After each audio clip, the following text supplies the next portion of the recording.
մարդիկ պիտի հասկանան, որ այն ինչ որ մենք այսօր տեսնում ենք, դա ամենևին էլ անհատ սպասավորների դեմ ուղղված արշավ չի։ Դա նպատակաուղղված հերթական քայլն է հայոց ազգային ինստիտուտները խարխրելու ու հայոց հիմնասյուներից մեկին է ուղղված հիմա այդ արշավը հայ առաքելական Սուրբ եկեղեցուն, որ դարեր շարունակ պահպանել է մեր ինքնությունը։ Ակնհայտ է ընդամենը ադրբեջանական մամուլը, ադրբեջանական ներկայիս հաղորդագրությունների մակերեսային դիտարկումը անգամ ակնհայտ է դարձնում, որ այս արշավը մեր իշխանությունների կողմից թելադրվում է թուրք-ադրբեջանական տանդեմի կողմից։ Դրա համար մարդիկ պիտի հասկանան, որ այսօր եկեղեցու կողքին չկանգնելը, իշխանություններին չասելը, որ առհասարակ այլևս չենք հանդուրժելու նման վարքագիծ, չենք հանդուրժելու եւ գործով ցույց տալու, որ չենք հանդուրժելու իրենց այս լկտի պահվածքը, մեր այսօրվա գոյության հարցն է։ Եթե մարդիկ հիմա դուրս չգան այդ համացանցային տիրույթից դուրս իրենց տեսակետը չարտահայտեն եւ չպաշտպանեն հայ առաքելական եկեղեցին,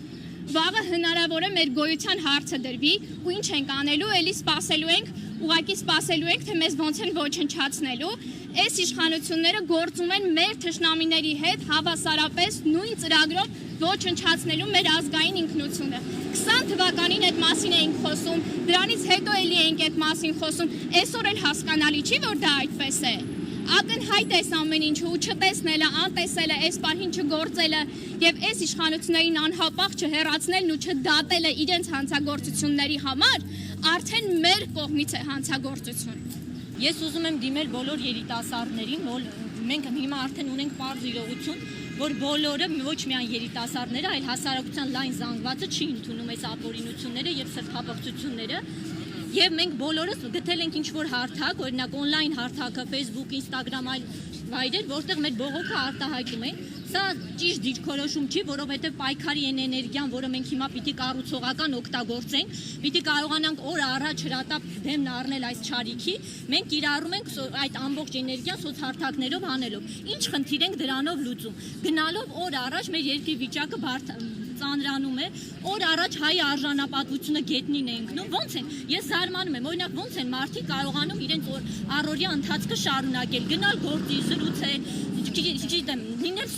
սովորական ընթացքի մեջ, երբ որ մեր երկիրը գտնվում է այսպիսի վիճակում։ Իմ արժանապատվությունը թույլ չի տալիս, որ ես կարողանամ այսպես շարունակել։ Դրա համար կոչս բոլոր երիտասարդներին եւ ոչ միայն երիտասարդներին։ Պետք չէ, որ մենք մեր էներգիան սխալ ձևով ոչ կառուցողական ձևով վատնենք։ Դուրս եկեք յուրաքանչյուրը այն ձևով, ինչպես որ տեսնում է։ Դուրս եկեք, արտահայտենք մեր ընդվզում այս ամեն ինչի դեմ, միջև որ կկարողանանք ընդհանուր իմի գալ եւ դեմն առնել այս չարիքի։ Պետք է ասել ընդ որում չարիքի, ոչ թե սա արդեն այլևս ուղղակի քաղաքական եզրույթներով այս ամեն ինչի մասին խոսել չի լինի, այսքան։